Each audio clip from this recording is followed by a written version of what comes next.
going to tell you it takes about 9 months just to get a 911 tape, and all that you're working for, all that schooling to become a nurse, where does it go? I want the truth. You can't handle the truth.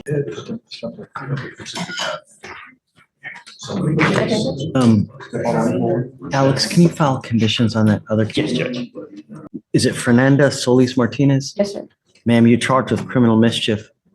You're facing up to a year in jail and or a $4,000 fine. We're going to do probable cause. You have the right. On November 19th, 2024, the officer was dispatched to a residence in Harris County, Texas, in response to a family disturbance. Upon arrival, the officer met with the complainant, who stated that he and the defendant, his sister, got into a verbal argument that turned physical.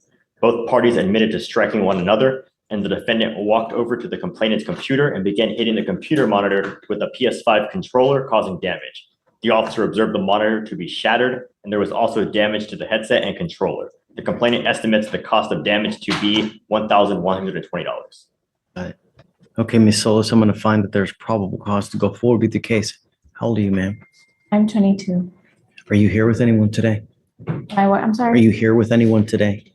What do you do for a living? Nurse student in Memorial Herman. Do you have any kind of income whatsoever? I would say I make about 1,000 a year, 1,000 a week. All right, would you like to apply for a court-appointed lawyer, ma'am? Yes, sir. Okay, I'm going to have you fill out an application with Stephen. We need to work and we need to figure out what we're going to do, because typically in these types of cases, I bar you from having contact with the complaining witness in this case, meaning that you're not allowed to have contact with your brother.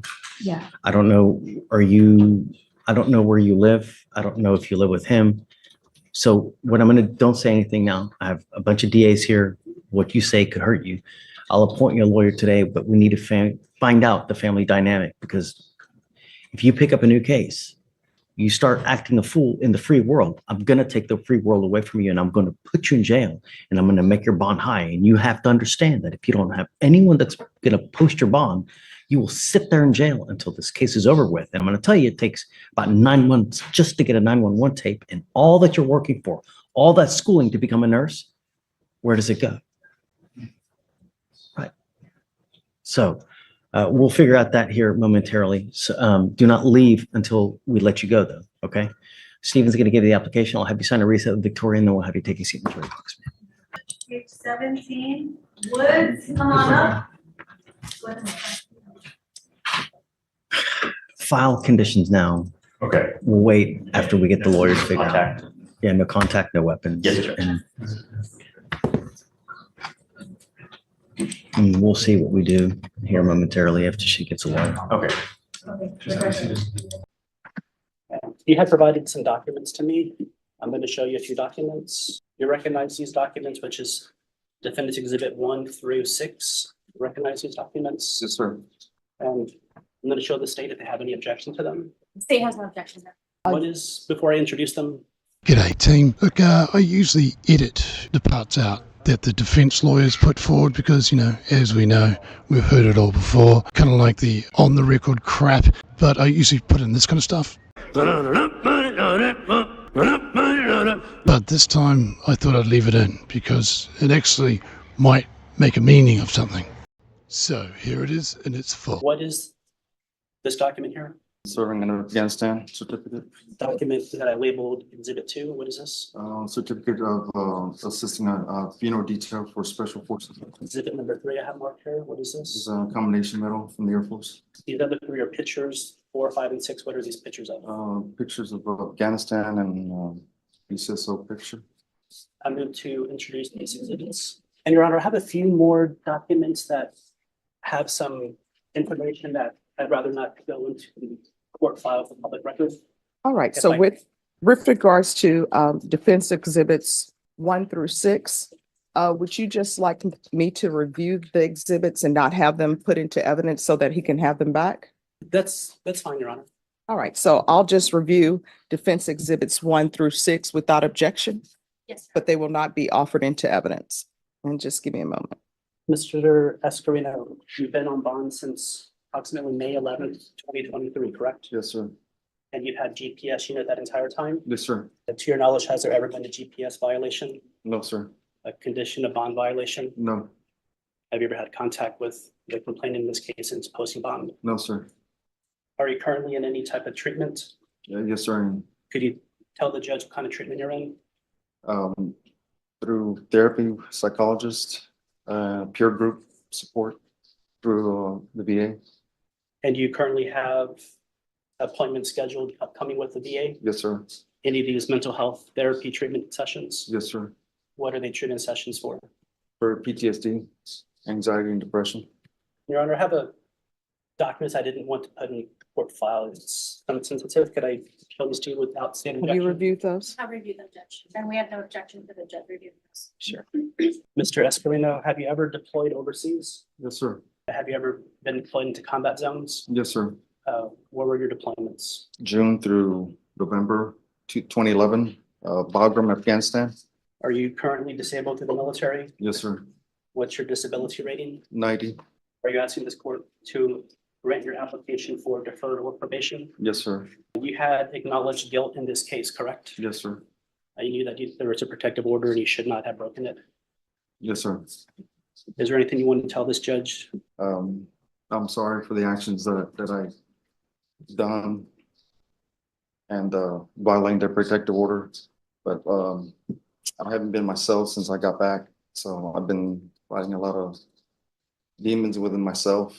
And the psychologist told me that when I went to see her on March 4th, that I explained to her my situation and what I'm going through and the legal problems. She said that there's a lot of PTSD fingerprints all over everything in my life. So I need to seek counseling and therapy for these issues before I can move on to, if I do need somebody else, that I'll, help myself and be a better person. If the judge grants your application, do you ever plan on having contact with the complainant in this case? No, sir, never again, no. Pass the witness. Any questions? State has no questions. All right, I have a few. Of course she does. She wouldn't be Vader otherwise. So I've read the PSI report. Yes, sir. In the PSI report, the complainant states that her tires used to be slashed. And she said the only time her tires stopped being slashed was when you were on GPS. So did you slash your tires? No, ma'am. And then my other question is, according to this, you were previously married to Reyes, correct? She's my ex-wife. All right. And Reyes wanted to end the relationship with you, and you had issues with that. And then now, with regards to the complainant in this case, they wanted to end the relationship with you, and you had issues with that. And even when they had a protective order, you still would come around. And from what I'm reading in the PSI report, it says that you knew. In your version of events, it says, he states he knew he was not to contact her in person, email, or text, and to stay 600 feet away from her apartment and where she works. He states he continued to contact her again in April 2023 by sitting in his vehicle watching her. When asked why he had contact with the victim, he states he did not want another failed relationship and wanted to work things out with her. Oh no. Perhaps the mana should have been there. I don't understand what you don't understand when people, how old are you? 55. All right, so I don't understand what you don't understand when people say a relationship is over, it's over. And the complainant in this case, do you have any children with her? No, ma'am. So what did you not understand when there's a protective order in place? According to the PSI report, you knew that meant you were not to have contact with her. And even in your version of events, you say you try to get back with her, even though the relationship was ended in January. And then on Valentine's Day, you go to her apartment, you leave chocolates at her door. And then at that point, you know there's a protective order and you're still following her, and she sees it as spying. She says that she lost her job because of you, and it took her a year to get that job back through her union and for her union fighting for her to get her job back. So I don't understand. Explain to me why it appears you don't understand what that protective orders, when they're entered and you're not supposed to have contact with someone. I want you to explain to me why you think that means that I know the protective order says I can't have contact with them, but I'm still trying to get back together with them anyway.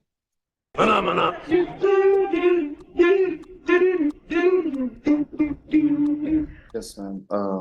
Can I explain a little bit? Yes. Oh, no, that's what I want. I'm trying to figure out what's going on with you. First of all, my ex-wife, she got pregnant very soon with my daughter, so I stayed with her to work it out and be a family with her, but it didn't work out. Honestly, she didn't like to cook or clean, and she was raised by her grandma. So it's not that she ended it, I ended it because she had an affair. She brought somebody over to our home while I took the kids to Calaveras with her family. She made up a story that she had to work late Saturday. When I got back, I had put digital voice recorders in the home, and Oh man, this is confusing. As he's telling us that he broke up with her because she was the problem, yet he won't let her go as he likes the way she makes him feel. So he's attempting to reach Vader's empathy gland by explaining to us that his ex is such a bitch that Vader should feel sorry for him for wanting to go back so he can feel bad again. J for genius. lo and behold, I found noises upstairs where she had brought the man over. Okay, why did you put digital voice recorders in your home? Because I was trying to find out if she was talking to somebody because we weren't being intimate. That's the only reason. And that's how I ended the divorce. I filed divorce when I found out she committed adultery. Okay, And, with this one, with Stephanie, I didn't make her lose her job, ma'am. She was drinking every day. I tried to get her to stop drinking, but she was an alcoholic, and she would constantly call in to work. If you were to ask her, she would show you the reports of her call-ins at work at the post office, and I had nothing to do with her losing her job at that point. But the fact that she's a narcissist, and I know you won't believe me in that, but that's the actual truth about her. And I try to make it work with her because I did care about her and I love her, and I wanted to be a so figure. let me ask you this. When did you find out that she was a narcissist and a manipulator? How far into the relationship? Probably like maybe 6 months, 5, 6 months, but I try to overlook it. I All right, didn't so, understand it. so let me ask you this. So did you know, according to you, that she was a narcissist and a manipulator Yes, and she liked to before see the, wait a minute, stop. Did you know that she was a narcissist, according to you, and a manipulator before that protective order was in place? Yes, ma'am. All right, so protective order is in place. You know this person is a narcissist and a manipulator, and you still won't let them go even though they've broken up with you. Explain that to me. I can just say that I was trying to overlook it, I thought maybe being there for their lover, take care of her and her kids, and be a better person with her, that these things would go away. Your Honor, if I may, Yes. Mr. Escarino, when you were interviewed by a detective regarding this case, correct? Yes, sir. And the detective interview room, I had shown you video of that, correct? Yes, sir. And the detective had been asking similar questions that this judge had, correct? Yes, sir. And you had put your face into a wall and you started to cry, correct? Yes, sir. Your Honor, I believe that Mr. Escarino has women relationship problems. He is very needy, but a detective was asking pretty much similar questions you're asking. And he broke down, he was crying in the interview room. He did confess to this case. He took a plea. I think that treatment is necessary for him going forward. He's engaged in treatment, mental health treatment. He has a session on the 25th of this month. He's been doing in-person visits and telephone home visits. He's actively engaged with therapy, Your Honor. All right, so here's my question. I'm Yes, sir. looking at your history. Yes, ma'am. There was an assault bodily injury married case, and I'm assuming that's related to the person you were married to. Is that correct or no? No, ma'am. It was an ex-girlfriend of 3 years, Natalie Pacheco. All right. So that's 3 women and 3 strikes. Oh, this guy's gold. Natalie Pacheco, that's somebody completely different from the person you were married to, right? Yes, sir. Yes, ma'am. All right. So that's a third person, because you have your wife, you have Natalie, and then you have the person, the current person. All right. So with that person, you were placed on deferred adjudication for assault, a bodily injury married. And it says here that you rejected Veterans Treatment Court. I didn't reject it, ma'am. What happened was they sent me the first time, I didn't acknowledge the PTSD issues. I wasn't understanding what I was going through. And I had a peace officer's license, so they sent me a second time to admit to it that I had PTSD, but was afraid to lose the license, so I thought because of my mentality, my mental health was gonna have me lose that license. That's why I got denied. I didn't turn it down. And Your Honor, the license you're referring to, the peace officer, that's when you were actively employed with Berry County Sheriff's Office, Yes. correct? All right, so you were placed on deferred adjudication on that case Yes, ma'am. for 18 months, and that's 2012. What did you learn? Because I'm sure it's an assault bodily injury married case. They probably gave you the BIPP course, right? I don't know what you, I'm sorry. They gave you something to deal with your anger management. Briefly, yes, ma'am. It was not VA. I wasn't in the VA yet. No. When you're on probation for deferred ma'am. adjudication for an assault family violence case, usually and legally, they have to give you an anger management course. Yes, ma'am. Wow. So you received an anger management course, am I correct? Yes, ma'am. I believe so. All right. And then they would have given you counseling for any other issues you had if you would have asked for it. So what did you learn from being on deferred adjudication in that case? From the deferred education, I just realized the mistake that I made with her, and I wasn't understanding the PTSD issues that I had. I didn't get accepted to the VA till 2016. Okay. I All right. So since you say you didn't get accepted to 2016, then we have a violation of a bond or protective order from 2014. I'm not even considering that whatsoever because it was dismissed for insufficient evidence according to this. Then you have a violation bond or protective order from 2015. That was dismissed. And they say the reason why it was dismissed, according to the PSI report, which everybody agrees and nobody had any objections to, they dismissed it because you were convicted of something else. And then there's an interference with emergency telephone call. And they say that was dismissed because the complainant, whoever that complainant was, decided to waive prosecution. that was Stephanie. Yes, ma'am. All right, so that was Stephanie. Then we come back, 2014, you were on deferred adjudication out of the 227 District Court for repeated violation court order of bond condition.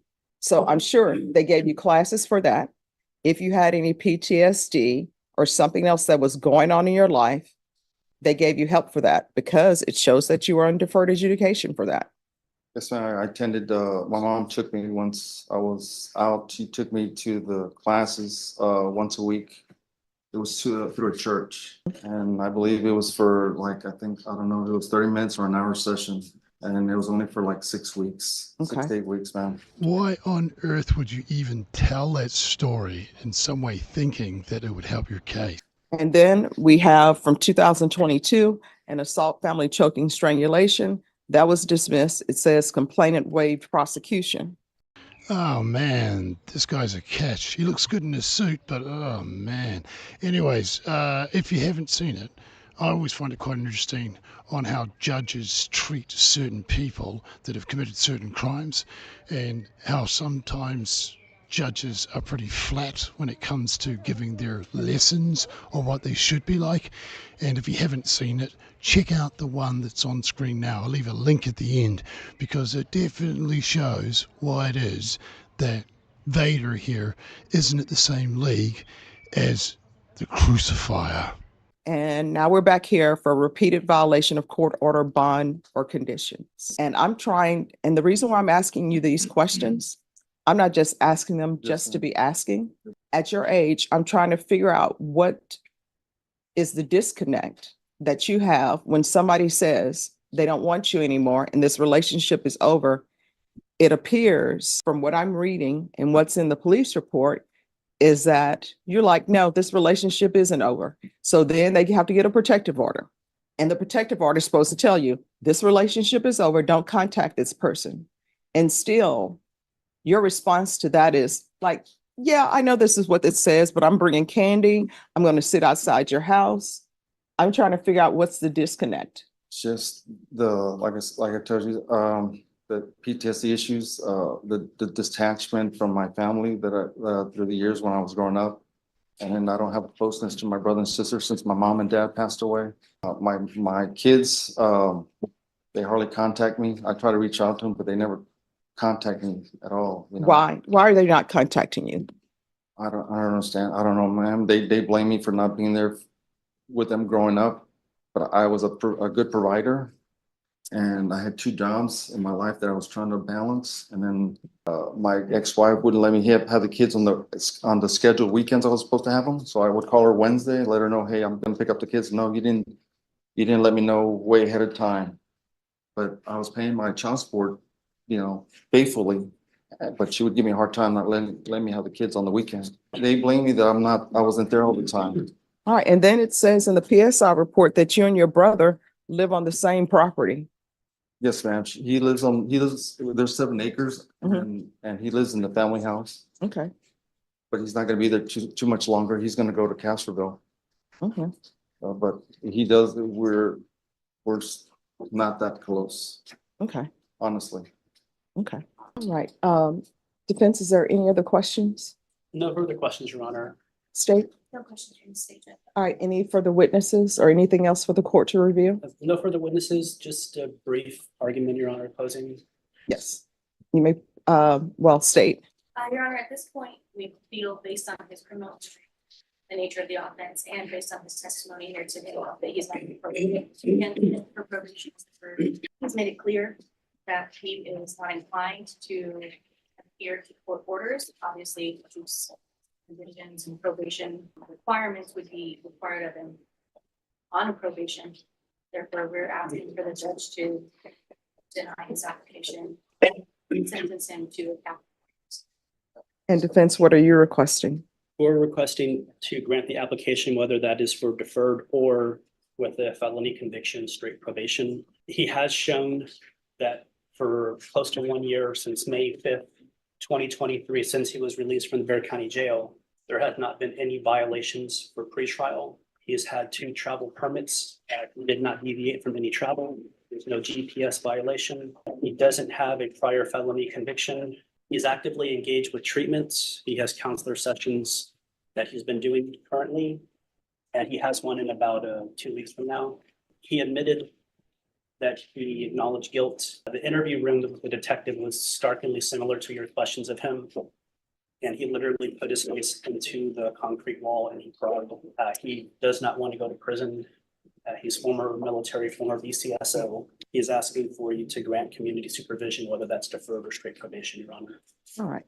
Mr. Escarina, I want you to know that the reason why I ask questions is because I'm trying to hopefully get some insight in the person before me. And I'm always trying to figure out what would be appropriate in each case. Mr. Incorenzi, or whatever his name is, if you did not know Stephanie Boyd, or AKA Vader, whenever she asks that question, it only means one thing. You're getting locked up. These cases are very hard.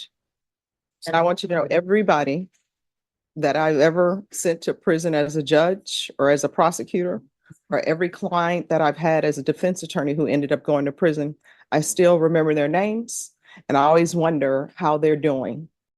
And I'm sure that makes him feel so much better about his future. I respect the fact that you served in the military. That's a sacrifice. It's not even, we're not in the time period where people are drafted. So I know that's something you volunteered to do, and I appreciate that. But part of my issue is you're doing great, right? And you're doing great because you're on GPS. People can't be on GPS for the rest of their life. And I have to weigh like the offense that you've committed. Think about. Oh, and one last thing, Mr. Incorenzi, is that the longer she takes, the worse it's going to be. Protecting all persons who are involved. These are all things that I think about. And this is not the first time that you've had this charge. And I don't know what I can say to you or stress to you that would make you follow rules. Because when you think about it, protective orders, those are rules. Those are orders for you to stay away from somebody or not to do something. And in your past, You've had that. And this is not the first complainant. You see, this guy knows that this other guy is screwed. And this guy, well, he's just thinking about ways about how he can get out and start getting back to that chick. Where you haven't been able to let go. The court is going to find you guilty. The court is going to order no contact with Stephanie Juarez Palacios. The court will sentence you to 3 years in the prison. Do you know the real reason why lawyers at the time inside sentencing, whenever the judge is laying down the sentence and giving out the years, the real reason why lawyers are scribbling away on that pad is so that they don't have to look at the client when that's happening, because the client usually looks at them saying, do something, man, I paid you so much goddamn money, do something, you idiot. And that's the real reason why these guys, these defense lawyers, are always scribbling shit down, because really we can remember how much they get. This guy's got 3 years. That doesn't take a genius to remember that. And the court will give you credit for any time served. And I'll put in here the for him to be considered for mental health treatment at the prison. And the second thing you'll notice about lawyers that do that is that straight after they've done that, they will shield their face and then blurt out to their client, don't worry, we'll have her on an appeal. I'm going to show you what's entitled Trial Court Certification of Defendant's Rights to Appeal. Did you review that with your attorney? Did you understand it? And did you sign it? Yes, ma'am. All right, because this is a plea bargain agreement, because I followed your plea bargain agreement, and because you waive your right to appeal, you do not have the court's permission to appeal. Because this is a felony conviction, you're not allowed to own or possess any weapons or ammunition. If you have a question over what a weapon or ammunition is, you'll need to speak to an attorney.